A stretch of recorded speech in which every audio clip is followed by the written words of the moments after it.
Hey folks, welcome back to the homestead. So we're out here with my goats this morning. So I wanted to give you guys some tips and talk a little bit about fencing, specifically goat fencing. And I've had my struggles with goat fencing, and I wanted to share what I've learned so far about different types of fencing.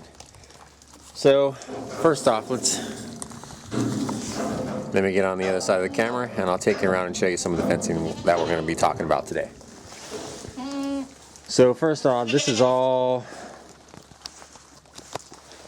temporary stuff that I put up to house my goats here temporarily. Now what you'll see is these panels, these are just standard panels.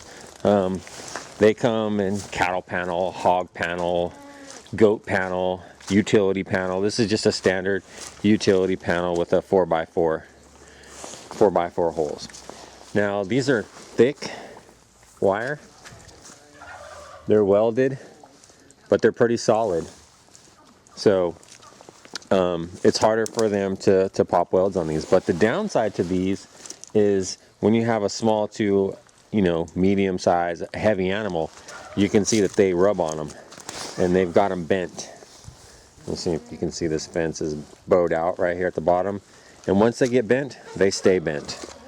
So these, unless you have a lot of poles, it's really going to get unsightly after a few years. I'm going to take you over to the other side and show you more about that. Alright, so if you can see here, this is some older cattle panel, and when I call it cattle panel, utility panel, or hog panel, they all, basically the difference is the size of the holes. Cattle panel has a bigger hole because you're dealing with a larger animal. Goat panel has a smaller hole because you don't want them to get their heads in, get it through the fence. And hog panel has smaller gaps on the bottom because hogs are typically not very big, and then they'll get bigger gaps on the top. It's all for cost efficiency. But here you can see some older panels that have, the welds have popped, they've been bent out. Again, there's a bow there. If you look down the fence line here, it's just all jagged, bends from animals pushing it down. There's a pretty gnarly bend in it.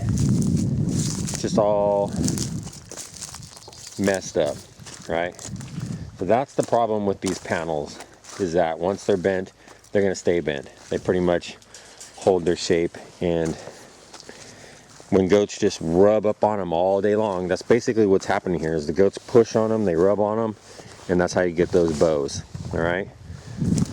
So the other type of fencing I'm going to talk about is probably a mistake that a lot of people make. They immediately jump to the cheaper fence and think that it's going to, do the job. But it's welded wire, right? It's like the cattle panel, but it's not using a heavy gauge. It's the cattle panel, those panels using, these are like steel bars. That's what they are. They're like metal bars. This isn't really like a wire, but this is welded wire. So it's really thin, and this is in a small 2x4 section. This is perfect for goats, with the exception is it's not strong enough. So you can see here that they're just tack welded. Oh. Where'd I see? I just popped this one off right here. See? Just pops right off the weld because it's just got that little tiny tack weld in there. So what happens is when the goats rub on it, it just pops those welds off, and then they'll start getting their horns in here, and they'll tear that up really easy. The only reason that it's survived here is because it's actually up against these corral panels right here. That's the only reason it's survived, and it's on the inside. So this is the right size holes, but welded wire is really cheap and really flimsy. You shouldn't be using this for medium to large livestock at all. Might work for rabbits, chickens, dogs, but that's about it. Okay, so there's two other types of fence I want to talk about. They're very similar. It's field fence, which is very common, and it's also fairly cheap, and deer fence. Now, they're very similar, except deer fence is taller, field fence is shorter. And this stuff, is woven wire. What I mean about woven wire is instead of tack welded, the wire is wrapped around there. It goes down to the next horizontal one and it's wrapped around to the next horizontal and it's wrapped around. It's woven together, okay? Now, this field fence is fine, except for the holes are really large. These holes are like 6 by 10 probably. And a goat can get their head in here, and what they'll do is they'll pull back, they'll get their horns stuck, and they'll start pushing it around. Not to mention it's only like 3 feet tall, so they have to add barbed wire strands on the top. Now, barbed wire works great for larger livestock animals, but it also has a boatload of problems that come with it, such as injuries and whatnot. And I'm not a big fan of barbed wire, so I don't like to use it. So deer fence and field fence, the holes are too big. It's not going to work for your goats. You're going to have stuck goats. They're going to be yanking on the fence, which is going to weaken it over time. What you want to use for goats is this right here. It doesn't have to be the red brand, but you want 4x4 sheep and goat fence. Now these holes here are 4 inches by 4 inches, and the goats can't get their head through. And it's also woven wire. So see, there it's woven at the top, go down, and then they got these, it's not like, it's just wire holding it together. So it's not going to pop any welds. It's really strong, keeps your goats' heads from getting in there, and it will stand up.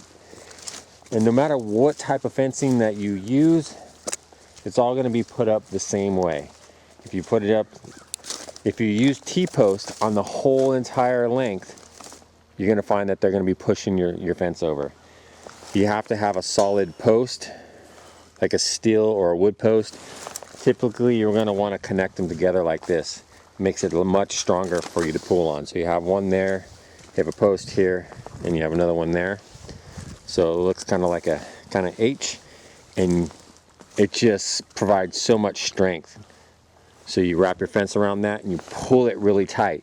The only function of the T-post is to hold your fence up. See, these T-posts, look how flimsy they are. They're just flimsy. If you use only T-posts, your goats are just going to push this over, especially if you're not using barbed wire. The purpose of the T-post is to hold with these little notches right here. I don't know if you can see them on the camera, but there's notches right here.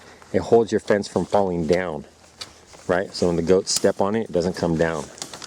Because technically your fence should be pulled really taut from one end to the other, and your T-posts are just providing this vertical support.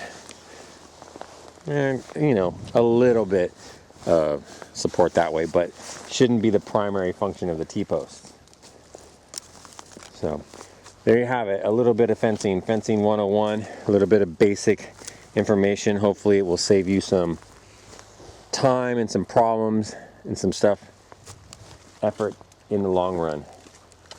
Because I know maybe like me, many of you are thinking about this stuff. Thought, oh, this is bigger, it's thicker, I don't have to stretch it out, I don't have to do any of that. But you can see that you're going to have the same problems with this, and it's not going to be very sightly for long. So best option, woven wire goat fence for goats. All right, hope you enjoyed the video, hope you learned something. Give me a thumbs up, like, and subscribe. See you later.